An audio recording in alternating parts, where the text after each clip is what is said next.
తాకట్లో ఉన్న మీ బంగారాన్ని విడిపించి ఆ రోజు ఆన్లైన్ రేటుకి కొంటాం. Sharma gold company. అందరికీ నమస్కారం. నా పేరు మాధురి. మీరు చూస్తున్నది సుమన్ టీవీ నెట్వర్క్. మే 16 నుంచి 31 వరకు ద్వాదశ రాశుల వారికి ఎలా ఉండబోతుందో తెలియజేయడానికి మనతో పాటు ఉన్నారు ప్రముఖ జ్యోతిష్య పండితులు బ్రహ్మశ్రీ నందిబట్ల శ్రీహరి శర్మ గురువు గారు. నమస్కారం గురువు గారు. వాగర్థ వివ సంపృక్తౌ వాగర్థ ప్రతిపత్తయే జగతః పితరౌ వందే పార్వతీ పరమేశ్వరౌ. ఆదిత్యాయ చ సోమాయ మంగళాయ బుధాయ చ కురు శుక్ర శనిభ్యశ్చ రాహవే కేతవే నమః. శృంగేరి జగద్గురు పీఠాధిపతులకి కంచి పీఠాధిపతులకి నమస్కారములు తెలియజేసుకుంటూ కార్యక్రమాన్ని ప్రారంభిద్దాం. గురుగారు, కర్కాటక రాశి వారికి ఎలా ఉండబోతుందో తెలియజేస్తారా?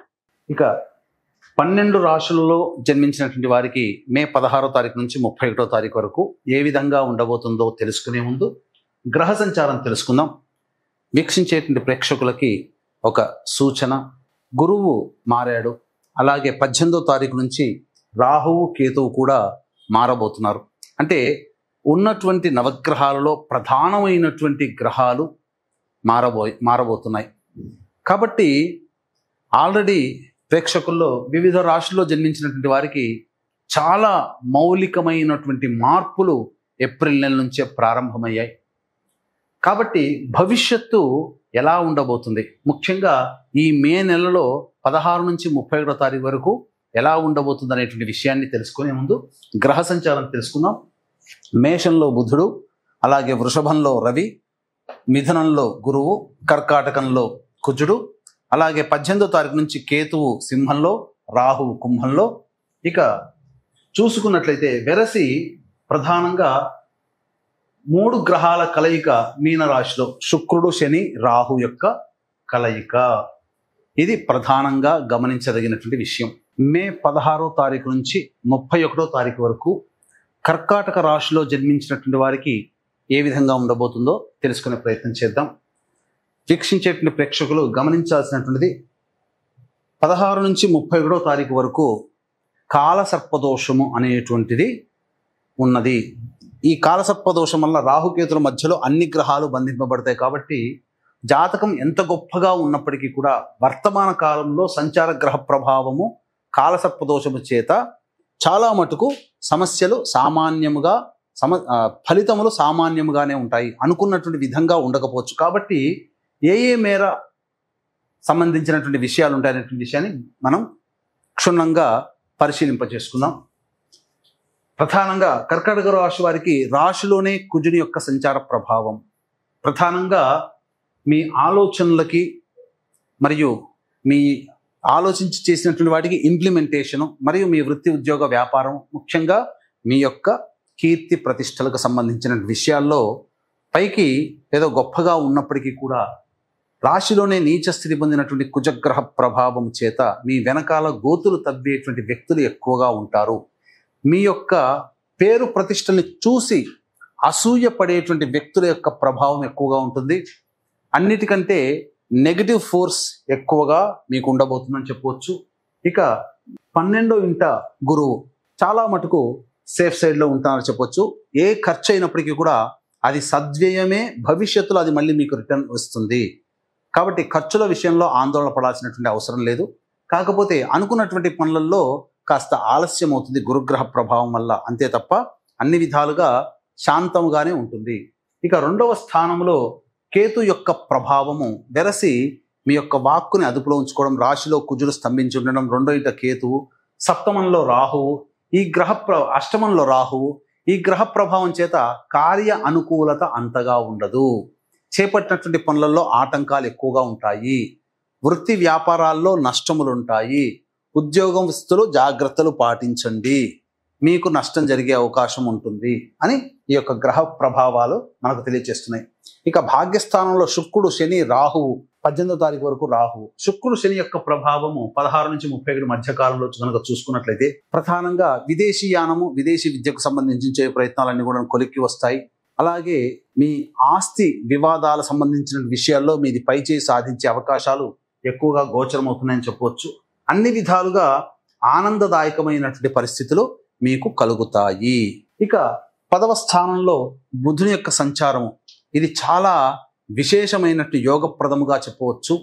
ఇతరుల సహాయ సహకారాలు మీకు కలగడం, తద్వారా మీరు అనుకున్నటువంటి పనులలో మీకు కొంత విశ్రాంతి లభిస్తుంది. అనుకున్నటువంటి పనులు ఇతరులు చేయడం ద్వారా మీకు విశ్రాంతి లభించడం, ఆ విధంగా ఎదుటి వాళ్ళ సహాయ సహకారాలతో మీ పనులన్నీ పూర్తి చేసుకుంటారు. ముఖ్యంగా వ్యాపారస్తులకి చాలా విశేషమైనటువంటి ధనలాభము గోచరమవుతుంది. ఇక 11వ ఇంట రవి ప్రభావము, ఇది చాలా అనుకూలము కర్కాటక రాశి వారికి. ఉద్యోగంలో ఉన్నటువంటి వాళ్ళకి అనగా నిరుద్యోగస్తులకి ఉద్యోగం లభించే అవకాశం ఎక్కువగా గోచరమవుతుంది. ముఖ్యంగా కోరుకున్నటువంటి సంస్థల్లో ఉద్యోగం పొందడానికి కూడా ఇది అనుకూలంగా ఉండేటువంటి సమయం. అన్ని విధాలుగా యోగదాయకంగా ఉంటుంది. ధనపరమైనటువంటి సమస్యల్ని పూర్తి చేసుకుంటారని చెప్పొచ్చు. ఏ తర్వాత చెప్పొచ్చేది ఏంటంటే, కర్కాటక రాశి వారికి గ్రహాల మార్పు వలన ఇబ్బందులు అనేటువంటి కలిగినప్పటికీ కూడా ఫలితములలో మాత్రం ఎటువంటి ఇబ్బందులు ఉండవు. అన్ని విధాలుగా ఆనందదాయకంగా ఉంటుంది. కాకపోతే కాలసర్పదోష ప్రభావమే కాస్త ఫలితాలని ఆలస్యం చేస్తుంది, కానీ ఫలితము తప్పకుండా ఉంటుందని చెప్పవచ్చు. ఈ రాశి స్త్రీలకు ఎలా ఉండబోతుంది అంటారు? ఇక ఈ రాశిలో జన్మించినటువంటి మహిళలకి ప్రధానంగా మొండి ధైర్యంతో పనులు మొదలు పెట్టే అవకాశం మీరు చూసుకోండి. మీరు నిరుత్సాహపడకండి. ఏం జరగబోతుంది, ఇది దీనివల్ల నాకేమైనా చెడ్డ పేరు వస్తుందా, ఈ పని చేయడం వల్ల మంచికే చేస్తున్నారుగా. జీవితంలో మీరు సొంత నిర్ణయం తీసుకొని కుటుంబాన్ని బాధ్యతగా మోసే పనే కదా. కాబట్టి అన్ని విధాలుగా మీకు తరువాత ఫలితాలు శుభంగా మారుతాయి. మొదట్లో కష్టములు ఉంటాయి. అయితే మీరు ఏ నిర్ణయం తీసుకున్నా మిమ్మల్ని వెనక్కి లాగే వాళ్లే ఉంటారు, మిమ్మల్ని అనుమానించే వాళ్లే ఉంటారు, మిమ్మల్ని ద్వేషించే వాళ్లే ఉంటారు, అసూయ పడే వాళ్లే ఉంటారు. వాటన్నిటిని లెక్క చేయక మొక్కవని ధైర్యంతో ముందడుగు వేయండి. ఫలితం వచ్చిన తర్వాత అందరూ మిమ్మల్ని ప్రశంసలకి గురి చేస్తారు. అయితే ఉద్యోగం చేస్తున్నటువంటి మహిళలు జాగ్రత్తలు పాటించండి. వృత్తి వ్యాపారాల్లో ఉన్నటువంటి వాళ్ళకి సామాన్యమైనటువంటి స్థితిగతులు కలుగుతుంది. అలాగే విద్యార్థినులకి శ్రమతో కూర్చున్నటువంటి ఫలితములు అనేటువంటి కలుగుతాయి. వివాహం కాని అమ్మాయిలకి వివాహ సంబంధాలు నెరవేరిన అవకాశం ఉంటుంది. సంతాన ప్రాప్తి కూడా గోచరమవుతుంది. అన్ని విధాలుగా మిశ్రమమైన ఫలితాలు ఈ యొక్క కర్కాటక రాశిలో జన్మించినటువంటి మహిళలు పొందుతారని చెప్పవచ్చు. ఇక రోజువారీ దినచర్యలో భాగంగా చూసుకున్నట్లయితే 16, 17, 18, 19, 20 ఈ తేదీలలో సహాయ సహకారాలు అధికంగా ఉండడం, వస్తు అలంకార ప్రాప్తి, అలాగే వాహన కొనుగోలు కానీ ఆభరణాల కొనుగోలు, వస్తువుల కొనుగోలు జరగడం, ఖర్చులకి మించిన ఆదాయం లభించడం, అన్ని విధాలుగా సమస్యలు తీరడం, ధనపరమైనటువంటి సమస్యలు తీరడం, రాని బాకీలు వసూలు అవ్వడం, విందులు వినోదాల్లో కుటుంబ సభ్యులు మిత్రులతో ఆనందంగా పంచుకోవడం అనేటువంటివి జరగడం, అలాగే ఇతరత్ర వ్యక్తిగతమైనటువంటి ఆనందకరమైన జీవితాన్ని ఈ 16, 17, 18, 19, 20 తేదీలో మీకు పొందుతారని చెప్పవచ్చు. 21, 22వ తారీఖు మాత్రం జాగ్రత్తలు పాటించాల్సినటువంటి పరిస్థితి. మనస్సు ఆందోళనగా ఉంటుంది. ఏ పని చేయాలన్నప్పటికీ కూడా ఒక జిగ్జాగ్ లాగా ఉంటుంది. పిచ్చి కలలు అనేటువంటివి రావడము, తద్వారా భయభ్రాంతులకు గురి జరగడం అనేటువంటిది గోచరం అవుతుంది. కాబట్టి జాగ్రత్తలు పాటించండి. ధనపరమైన విషయంలో నిర్ణయాలు ఆచితూచి తీసుకోండి అని చెప్పవచ్చు. ఇక 23, 24వ తారీఖులో కనుక చూసుకున్నట్లయితే సంతానం మూలకంగా ఖర్చులు, సంతానపరంగా సమస్యలు, సంతానంతో విభేదాలు పెరుగుతాయి. అలాగే ఆస్తి సంబంధమైనటువంటి విషయాలు చర్చకు వస్తాయని చెప్పవచ్చు. ముఖ్యంగా విదేశీయానము, విదేశీ విద్యకు సంబంధించి ప్రయత్నాలన్నీ కూడా కొలిక్కి వస్తాయి.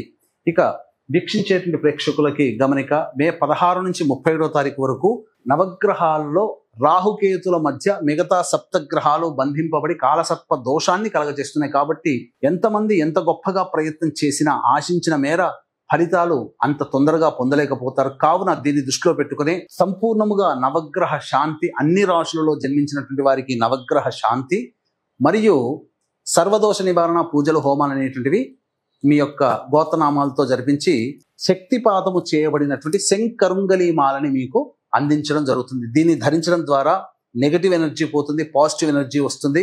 నరదృష్టి, నరఘోష, ముఖ్యంగా వాహనాన్ని నడిపేటప్పుడు ప్రమాదాల నుంచి బయటపడవేస్తుందని చెప్పవచ్చు. ఇక ఈ విష్ణు ప్రీతికరమైనటువంటి వైశాఖ మాసంలో సరస్వతీ నది పుష్కరాల సందర్భంగా తండ్రి వైపు, తల్లి వైపు మరణించినటువంటి వారి ఆత్మతృప్తి కోసం బ్రాహ్మణుని కర్తగా పెట్టి సోమవతి అమావాస్య రోజున ఈ పిండ ప్రధాన కార్యక్రమం, తర్పణాది కార్యక్రమాలు అనేటివి చేయించడం జరుగుతుంది. అవకాశం ఉన్న వాళ్ళు ఇట్టి కార్యక్రమంలో కూడా మీ గోత్రనామాదులు నమోదు చేసుకోవచ్చు. ఇక గమనించుకున్నట్లయితే 25, 26వ తారీఖుల్లో అన్ని విధాలుగా 25, 26, 27, 28వ తారీఖుల్లో అన్ని విధాలుగా వృత్తి, ఉద్యోగ, వ్యాపార రంగంలో ఉన్నటువంటి వాళ్ళకి మంచి విధంగా ప్రోత్సాహకరంగా ఆదాయం పెరుగుతుంది. నూతన వ్యాపారం చేపట్టాలనే ఆలోచన మీ జీవితంలో మార్పు తీసుకుని వస్తుంది. దానికి అనుగుణంగా అడుగులు వేస్తారు. ఉద్యోగ మార్పుకి కూడా అనుకూలమైనటువంటి సమయంగా చెప్పవచ్చు.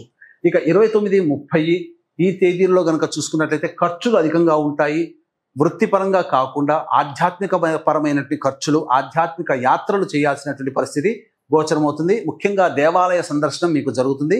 పెద్దల ఆశీర్వచనం కూడా మీకు కలుగుతుందని చెప్పవచ్చు. ఇక 31వ తారీఖు రోజున చూసుకుంటే ప్రధానంగా ఆత్మవిశ్వాసంతో ముందడుగు వేయాల్సినటువంటి పరిస్థితి. ముఖ్యంగా పెండింగ్ లో ఉన్నటువంటి పనులను పూర్తి చేసుకుంటారు. అనుకూలమైనటువంటి జీవన విధానం ఉంటుందని చెప్పవచ్చు.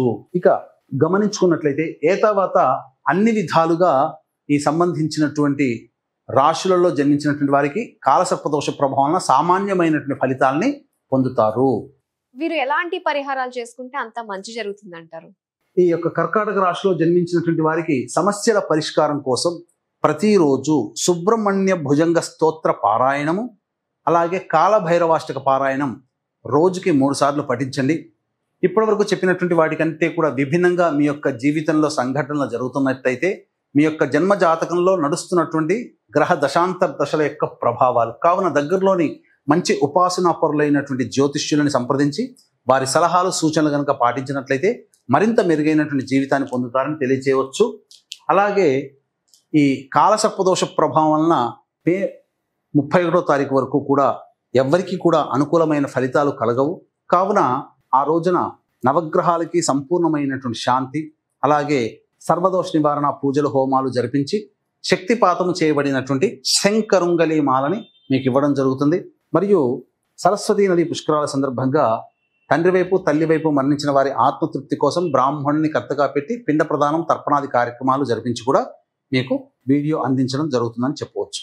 కర్కాటక రాశి వారి ఫలితాలు తెలియజేసినందుకు ధన్యవాదాలండి. సర్వం శ్రీ ఉమామహేశ్వర పరబ్రహ్మార్పణమస్తు.